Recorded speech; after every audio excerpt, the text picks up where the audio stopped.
عبد الجواد. تفضل. احنا في النادي الاهلي وانا اقولها لك، النادي الاهلي يوجد فيه دعم لا يوجد الا في نادي او ناديين في المملكه. الدعم المتواصل والكبير من الرمز الاهلاوي الامير خالد بن عبد الله. والامير خالد بن عبد الله، لما نقول الامير خالد بن عبد الله شكل مجلس تنفيذي، مجلس تنفيذي يتخذ القرارات بالتعاون مع الاداره. احنا لما نتكلم عن اداره او ادارتين او ثلاثه او اربعه، النادي الاهلي اتعاقبت عليه 3 أو 4 ادارات، كانت ادارات جيده جدا. احنا مشكلتنا في النادي الاهلي، وانا اقولها بامانه وصراحه، انا متواجد مع الفريق من 2 سنين، اسافر واجي مع الفريق كل مبارياته. مشكله النادي الاهلي مشكله لاعبين، والدليل على ذلك لعب الاهلي مباراه كبيره مع الاتحاد، لعب الاهلي مباراه كبيره جدا مع الهلال واحرج الهلال وكاد ان يفوز عليه، لعب الاهلي مباراه دور الاربعه مع الهلال وكاد ان يخرجهم من كاس ولي العهد، والهلال منه والهلال متصدر الدوري. الاهلي مشكلته لاعبين. يا محمد عبد الجواد، ارجوك ارجوك ارجوك ان تقول الحقيقه، وبلاش لمز وغمز على بعض اداريين النادي الاهلي او بعض مسؤولين النادي الاهلي، وليست المره الاولى من محمد عبد الجواد ان يقول الكلام هذا، ولو كان في كلامه صحه والله العظيم لا اشهد عليه انا واقول ما عندي مشكله. انا في النادي الاهلي، محمد جه قطر، انا مع الاهلي جالس مع الاهلي ليل نهار. انا ما اتكلم يعني هجوم على محمد احترمه واحترم تاريخه، لكن ان يوصل به الحال الغمز واللمز بكل برنامج على اداره الاهلي ومسؤولين النادي الاهلي. يا محمد انت ايش قدمت للاهلي؟ ليش انت ما تجي تتكلم في الاهلي في النادي، يجي عندنا تتكلم بدل من وراء التلفزيون في الجزيره قاعد تتكلم ليل نهار. احنا ما مانع انك تتكلم قول، لكن قول الحق يا اخي. كل كلامك على الاداره والاداريين. طيب كم اداره جات؟ كل الادارات غلط؟ كل الناس غلط؟ يا اخي اذا اللعيبه بتوجد، انا اقول لك اللاعب ما اخذ مقدم عقودهم، كل جميع اللاعبين كل مقدمات عقودهم موجوده، رواتبهم يستلموها لاخر شهر، حوافز ما تحصل لفريق في المركز السابع والثامن، المباراه نفوز فيها واحنا في المركز التاسع ياخذ اللاعب 10,000 و15,000 ريال، وتجي تقول لي رئيس واداريه وكلام. يا اخي احنا يا اخي قول المعقول يا اخي عشان الناس تصدقك.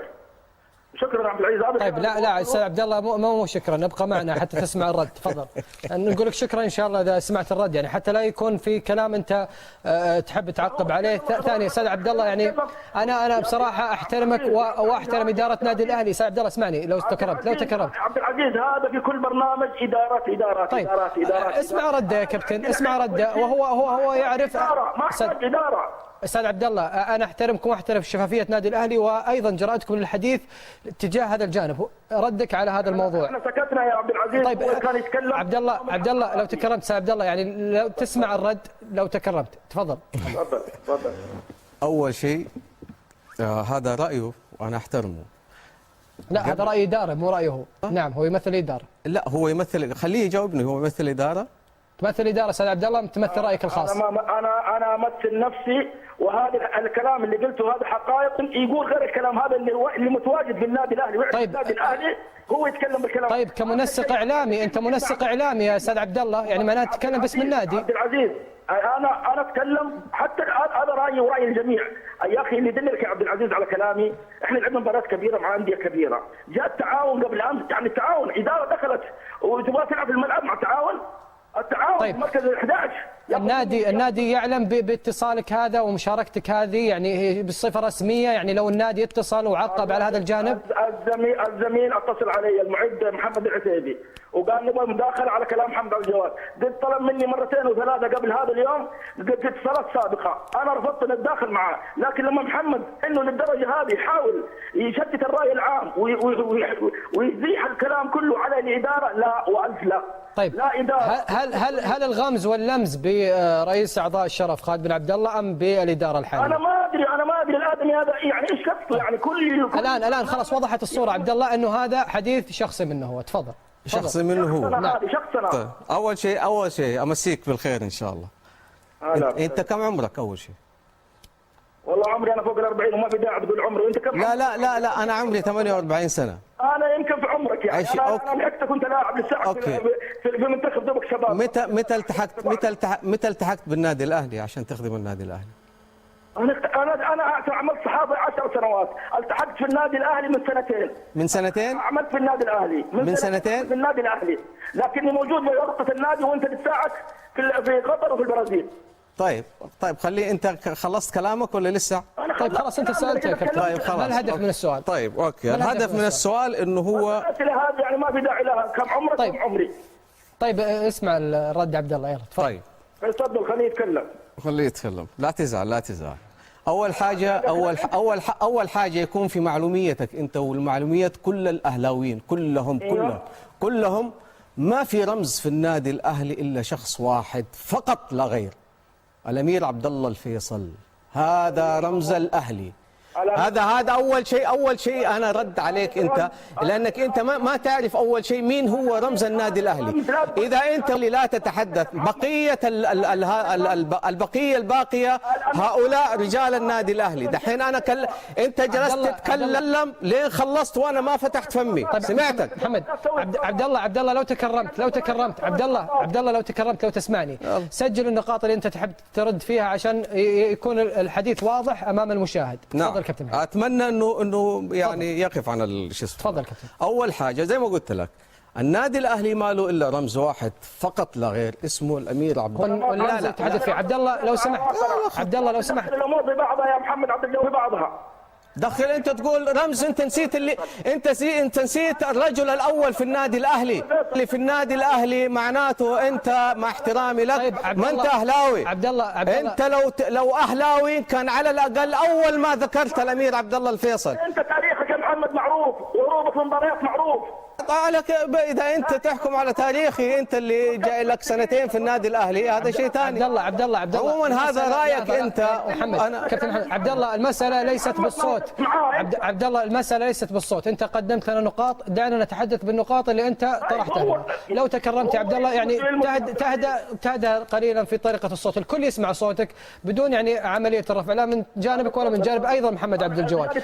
طيب كابتن انت تحدثت عن نقطه، استاذ عبد الله انت تكلمت بالنقطه انه في غمز ولمز، دعنا نسمع الجواب.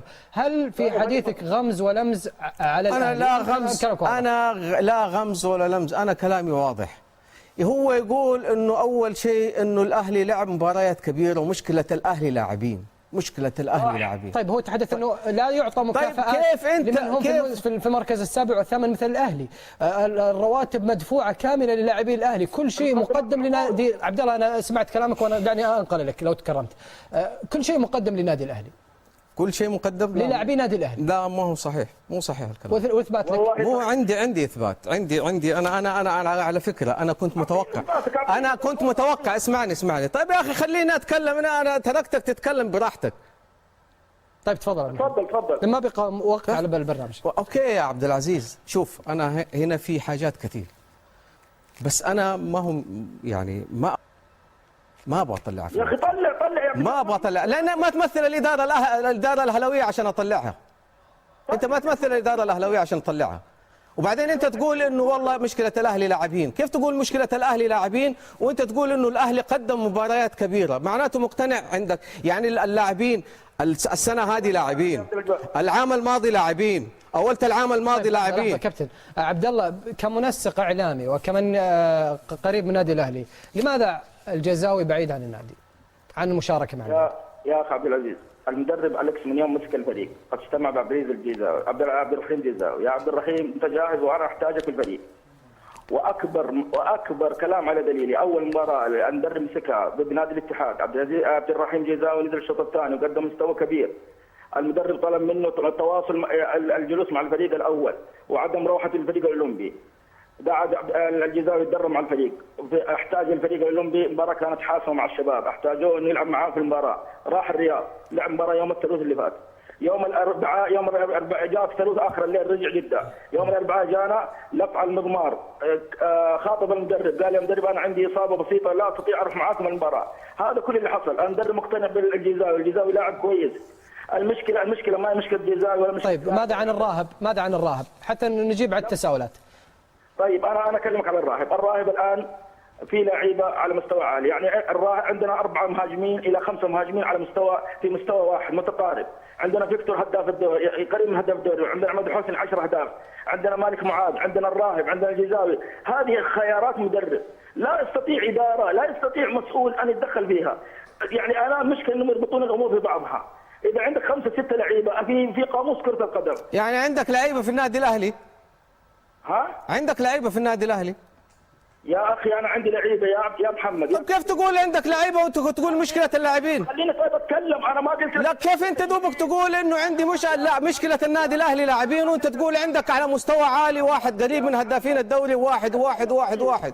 كيف انت تقول عندك مجموعه من اللاعبين الجيدين وتقول لي انا مشكله النادي الاهلي اللاعبين؟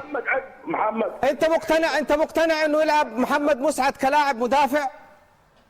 يا اخي خلينا نتكلم. انت اديني، طيب انت اديني الان، اسالك انا سؤال، انت مقتنع انه محمد مسعد يلعب متوسط قلب دفاع؟ محمد مسعد الان في النادي الاهلي من افضل اللعيبه يلعبون في قلب الدفاع. من افضل اللعيبه؟ اللعيبه الموجودين من افضل اللعيبه. الهدف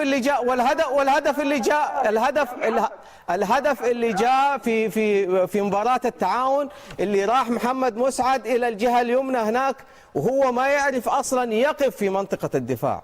يا اخي ما خطا محمد، انا خطا اللاعب اللي معاه مو خطا محمد. طيب عبد الله اختصارا الكلام حتى لا ندخل بحيثيات انه غطى ولا ما غطى، يعني الحديث من جانبك تتحدث بصفه شخصيه وليس بصفه نادي الاهلي، ما الذي تريد ان توصله في اخر دقائق مداخلتك لو تكرمت؟ انا اتمنى من اخي محمد ابو جواد الذي كان يلعب ويخدم النادي الاهلي ان يتكلم بكل موضوعيه في بعض الامور اللي تخص النادي الاهلي. اتمنى محمد الان.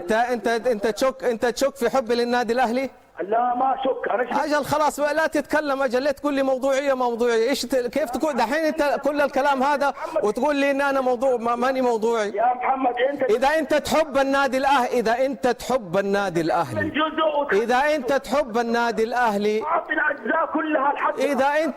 النادي الاهلي فلا بد ان تقف مع هؤلاء اللاعبين. طيب. لانك انت ما عندك غيرهم. لا تقول مشكله اللاعبين. كابتن محمد. كابتن. طيب عبد الله لا تقول مشكله اللاعبين، لا تقول مشكله اللاعبين. انت اعترفت بلسانك انه كيف عنده لعيبه وتقول انتوا انه مشكله النادي الاهلي لاعبين.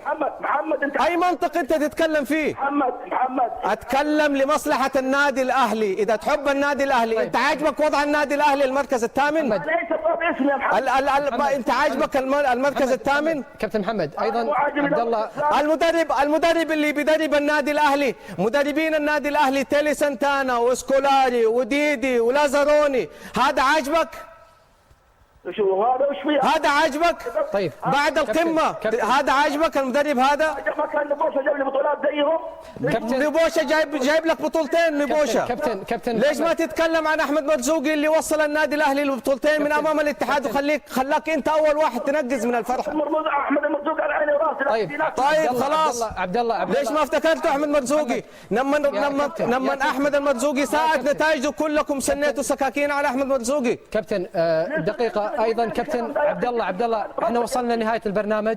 عبد الله اتمنى اذا كان الحلقه المقبله ندعوكم للحضور في الجزيره الرياضيه لتقديم كثير من وجهات نظركم تجاه هذا. حياك الله. الحلقه القادمه ان شاء الله. عبد الله القرني المنسق الاعلامي بنادي الاهلي، شكرا جزيلا لك، وايضا الكابتن محمد عبد الجواد نجم الكره السعوديه ونادي الاهلي محلل قناه الجزيره الرياضيه، شكرا جزيلا لك، وان شاء الله يتاح لنا الفرصه في حلقه قادمه لاجابه الكثير من التساؤلات من هذا البرنامج. وايضا كلمه بشكل سريع. النادي الاهلي ملك جماهيره، هذه كلام الامير عبد الله الفيصل. ما في رمز في النادي الاهلي